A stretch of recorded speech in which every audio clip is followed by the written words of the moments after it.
It felt like 5 cops must have been on top of me at that point, kind of, tugging on my arms and legs in different directions. Someone had a foot or a knee on my head or neck against the ground.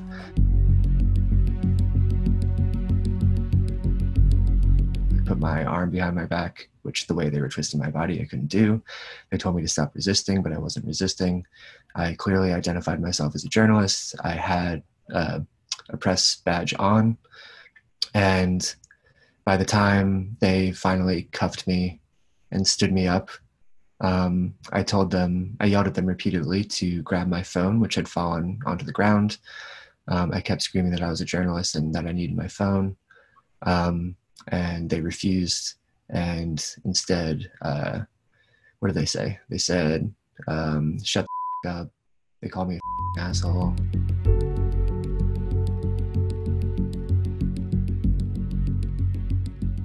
I'm a journalist!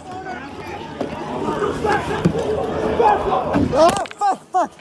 I'm fine. Give me a hand. They're right here. Please get my phone. I can't get it. I can't get it around. I can't get it around.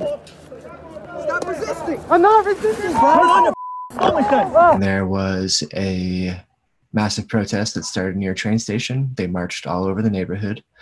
And then eventually, in the evening, the cops started to get aggressive, and there were a ton of clashes. It kind of turned into a cycle of conflict where there'd be 2 lines of, the cops in riot gear, and then a line of protesters.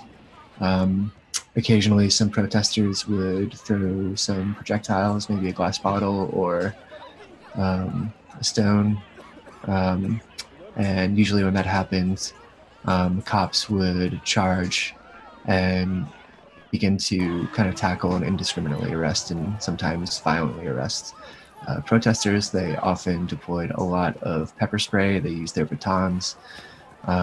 They sometimes dragged protesters across the concrete to bring them to the police van. And yeah, it was an incredibly chaotic and crazy scene.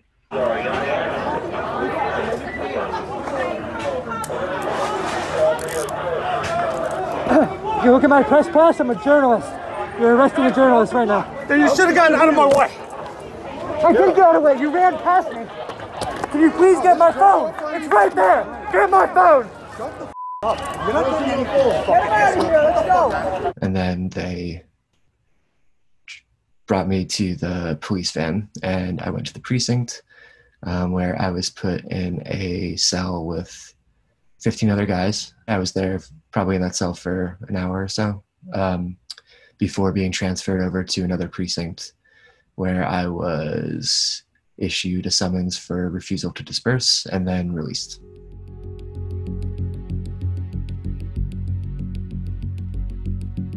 I think, although as much as I think it's important to protect journalists' ability to cover these rallies, and what happened to me was definitely wrong, I think it's also important to often keep the focus on the thousands of other people that are getting arrested that aren't journalists and don't have the resources and privileges that we have.